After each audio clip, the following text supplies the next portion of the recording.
বন্যা সৃষ্টি হয়েছে, সেই প্রেমের তরঙ্গে সবাই ভাসতে ভাসতে সবাই, আর কেউ চাচ্ছে না যে ওই প্রেম তরঙ্গ থেকে বাইরে আসুক। আমিও নিজেও চাচ্ছি না যে সেই তরঙ্গ থেকে আমরা বাইরে আসি। এমনই সুন্দর পরিবেশ এখানে সৃষ্টি হয়েছে। আজ আমার ঠাকুরের কিছু কথা এখানে বলার জন্য অনুরোধ করা হয়েছে। জানি না আপনাদের মনোগত কিছু বলতে পারবো কিনা, সাজিয়ে গুছিয়ে। তো আমার ঠাকুরের কথা তো সেই আখের রসের মতো, যেভাবে আস্বাদন করবেন এটা মিষ্টিই লাগবে। হরি বল।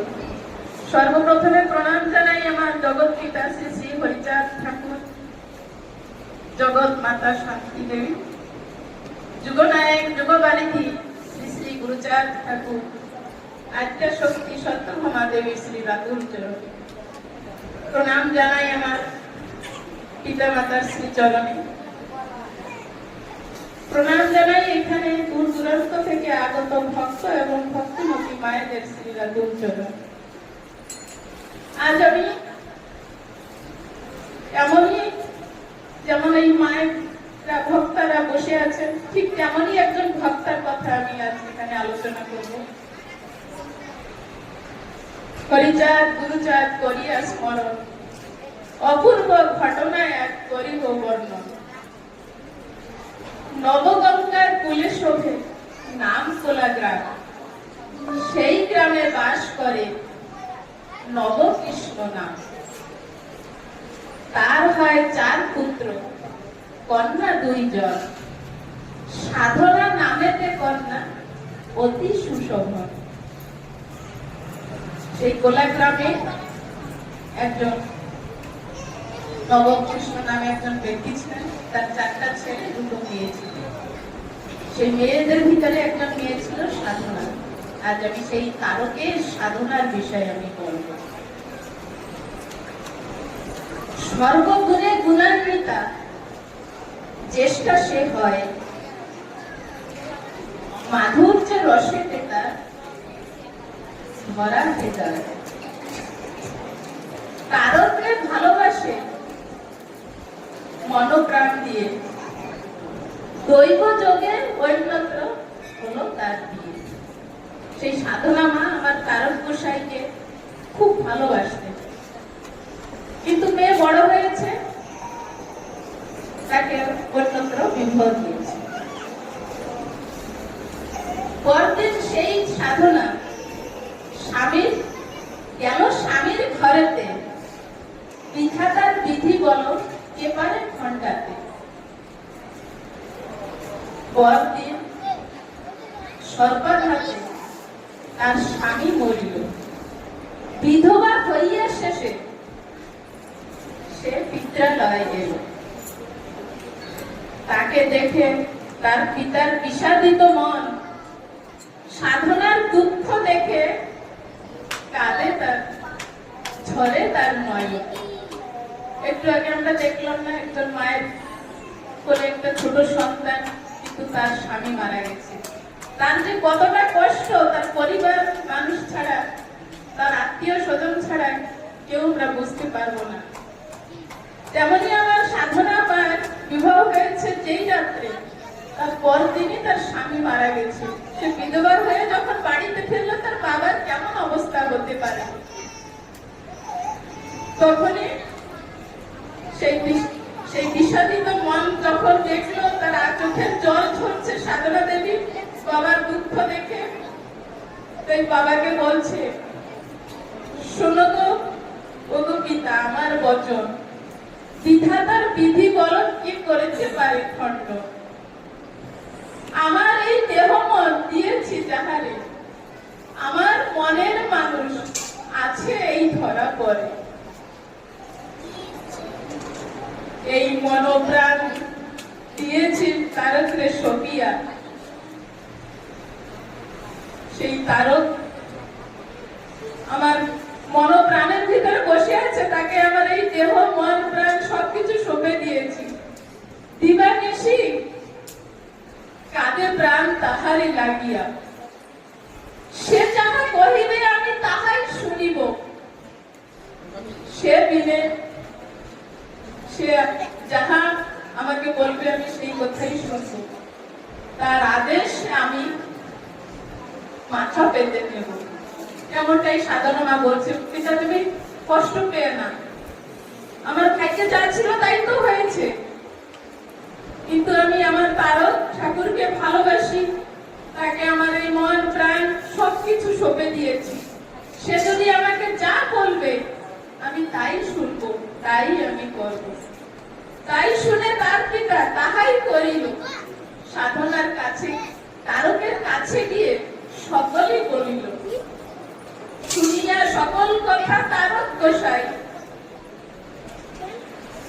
সাধনার কাছে, সেই তারক গোসাই যখন সব কথা শুনলেন, কোলাগ্রামে উপনীত সাধনার ঠাই। যখন নিজে শুনলেন তারক গোসাই যে তার একজন ভক্তা তাকে এমন ভাবে খুঁজছে, তারক গোসাই তো জানতেন না যে সাধনা তাকে ভালোবাসে। তিনি সেই সাধনার কাছে ফিরে আসলেন সেই সুদূর বাড়ির থেকে। তখন সাধনা দেবী সেই তারক গোসাইকে দেখে তারকের পড়িলেন পায়।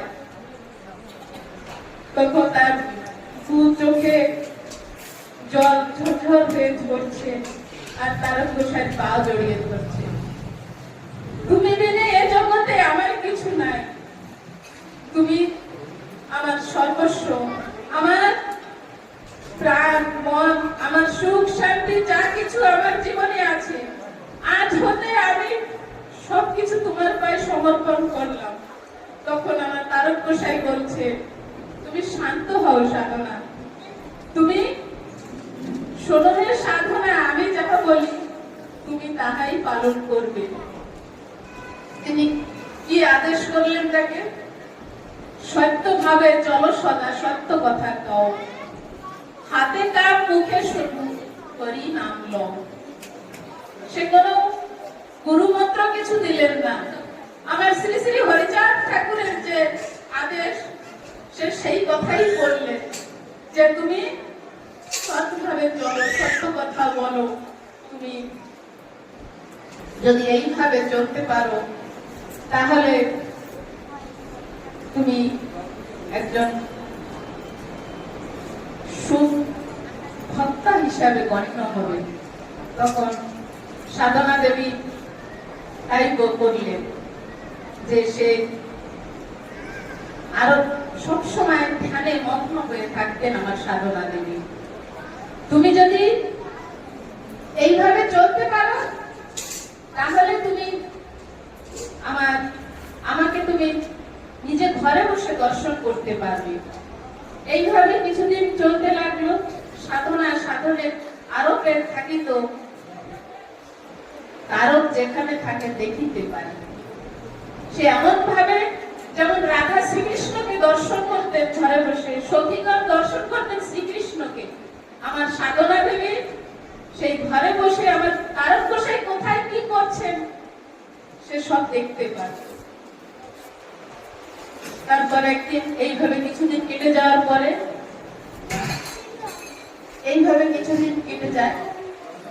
একদিন তার পিতৃগুরু আসলেন সেই ঘরেতে, সাধনা দেবীর বাড়িতে ওনার পিতার গুরুদেব আসলেন।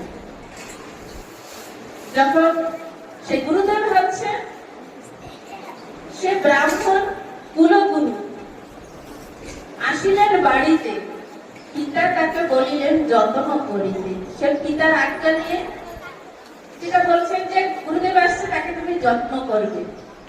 গুরুদেব বাড়ি আসলে তাদের আপ্যায়ন করতে হয়। সেই কথা শুনিল যখন গুরুদেবের যত্ন করিল, তখন কেমন ভাবে যত্ন করলেন? পাক পাত্র ধৌত করি করে আয়োজন, পাক ঘর লেপিয়া আর করিল। তখন সে যখন গুরুদেব বাড়ি আসে সেটাকে রান্না খান না, আমার পিতার গুরুদেব তিনি কি করলেন? পাক পাত্র ধৌত করে সেই ঘর লেপা পোছা করে গুরুদেবকে বললেন আপনি এসে রান্না করেন। তখন গুরুদেব কি করলেন? সেই আসলেন সেই ঘরেতে জল ছিটাইয়া আরম্ভ করিল পাঠ করিতে। পাঠ শেষে সেই গুরুদেব কি করলেন, সাধনাকে লাগিল ডাকিতে। যখন সাধনা শুনলেন যে সেই গুরুদেব তাকে ডাকছে, সে কি করলেন, ছুটে আসলেন সেই গুরুদেবের কাছে। সে করজোড়ো করে ছিড়া হয়েছে, কিসের জন্য, যে গুরুদেব আমাকে ডাকছে কিসের জন্য। তখন সে গুরুদেবের কিন্তু মনোদশা ভালো ছিল না, সে ছিল কামাতুর। এই যুবতী মেয়েকে দেখে তার মনের ভিতরে কাম ভাব সৃষ্টি হয়েছে। তখন সে সাধনাকে, কামাতুর সে গুরু লাগিল বলিতে, আমাকে প্রসাদ মাখিয়া তুমি দেও খেতে। তখন গুরুদেব কি বলছেন, সাধনা তুমি আমাকে প্রসাদ মাখিয়ে দাও খেতে। তখন সাধনা দেবী কি করবেন, যখনই শুনিলেন সাধনা দেবী এই কথা, সে মনে মনে চিন্তা করতে লাগলেন যে এদিকে পিতার আজ্ঞা, এদিকে সেই তারকের প্রতি তার সমর্পণ ভাব, তাই সে কোন দিকে যাবে। তাই তার হৃদয়ে সেই তারককে স্মরণ করিয়া পিতার আজ্ঞাতে সেই গুরুদেবকে এক গ্রাস প্রসাদ দিল তার মুখে। যখনই সে প্রসাদ মাখিয়ে সেই তারকে স্মরণ করছে, সেই গুরুদেবের মুখে এক গ্রাস প্রসাদ মাখিয়ে খেতে দিয়েছে। এই সময় সেই তারক কবির খোলায়, তারক গোসাই তখন কোথায় আছে, গোগরা কাছাই বলে একটা জায়গায় সে গান করতে গেছে। যখনই আমার সাধনা দেবী সেই গুরুদেবকে প্রসাদ মাখিয়ে খেতে দিয়েছে, তখনই আমার তারক গোসাই ওইখান থেকে ডেকে ডেকে বলছে, আরে রে সাধনা তুই কি করছিস,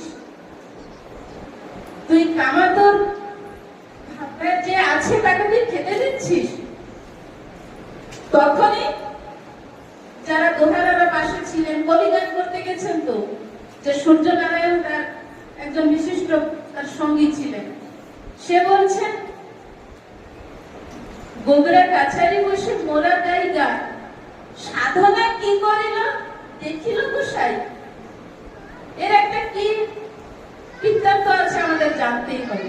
তাই যখন সেই গান শেষ হলো, সবাই বিদায় নিয়ে সেই সাধনার বাড়ি যেখানে গোলাগ্রাম, সেইখানে গিয়ে সবাই উপনীত হলো। সেইখানে গিয়ে তারকও সাথে গেছে। তখন সেই সাধনা মায়ের কাছে সেই ব্যক্তিরা গিয়ে শুনলেন যে ঘটনা কি। যখনই এই ঘটনা শুনলেন, সবাই গিয়ে তারকের পায়ে গিয়ে পড়লেন, পড়ে সবাই কাটাকাটি করছে যে এ কি করে সম্ভব, সাধনা কোথায়, তারক গোসাই কোথায়, তার সাধনা এখানে বসে কি করছে, কোন গুরুদেবকে খেতে দিচ্ছে, সে গুরুদেবের ভাব কেমন, সেই কথা তিনি সেইখানে বসে জানতে পারছেন। তখন সবাই যখন প্রণাম করছে, সাধনাও কি করলো, গিয়ে আমার তারককে প্রণাম করিল।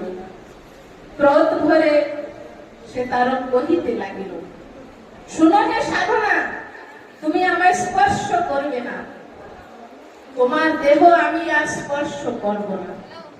আমার তারক গোসাই কি বলছে, যে সাধনা তুমি আমাকে স্পর্শ করে না, কারণ তুমি সেই কামাতুর ব্যক্তিকে স্পর্শ করেছো, আর তুমি আমাকে আর স্পর্শ করতে পারবে না। বারে বারে এন কথা যখনই কহিল, সাধনা বজ্র সম বুকেতে লাগিল। সাধনার বুকে লাগছে যে তারক গোসাইকে আমি এত ভালোবাসি, সে আমাকে কি বলছে, আমি তাকে প্রণাম করতে পারবো না, তাকে স্পর্শ করতে পারবো না। কিন্তু সাধনা মা তো জানে না সেই গুরুদেবের মনের ভাব কি। তখন যখনই এই কথা সে বলল, তুমি আমাকে স্পর্শ করবে না, তখনই আমার সাধন মা সেই মাটিতে লুটিয়ে পড়লেন এবং বুক ভরা অভিমানে সে কাঁদিতে লাগিল। যখন এই অবস্থা দেখলেন তখন তার সঙ্গীরা যারা ছিলেন, নারদ গোসাই সঙ্গে যারা ছিল তারা বলিল, তারকের ভাই সাধনারে তুমি ক্ষমা করে দাও গোসাই। তখন তারক গোসাইকে তারা অনুরোধ করছেন, বাবা তুমি অবলাকে ক্ষমা করে দাও। সে তো বুঝতে পারেনি, সে তো তোমাকেই মনে প্রাণে সবকিছু তোমাকেই সমর্পণ করেছে। তখন আমার তারক গোসাই একটু সময় চুপ করে থাকলেন। তখন বললেন, আমি সাধনাকে ক্ষমা করে দেব, কিন্তু তার আগে আমি তাকে পরীক্ষা করব। সে পরীক্ষাটা কেমন হবে? এক খণ্ড অগ্নিপিণ্ড হস্তেতে ধরিয়ে এক দণ্ড সে এখানে থাকিবে দাঁড়িয়ে। এক দণ্ড মানে 24 মিনিট। সে কি আদেশ করলেন?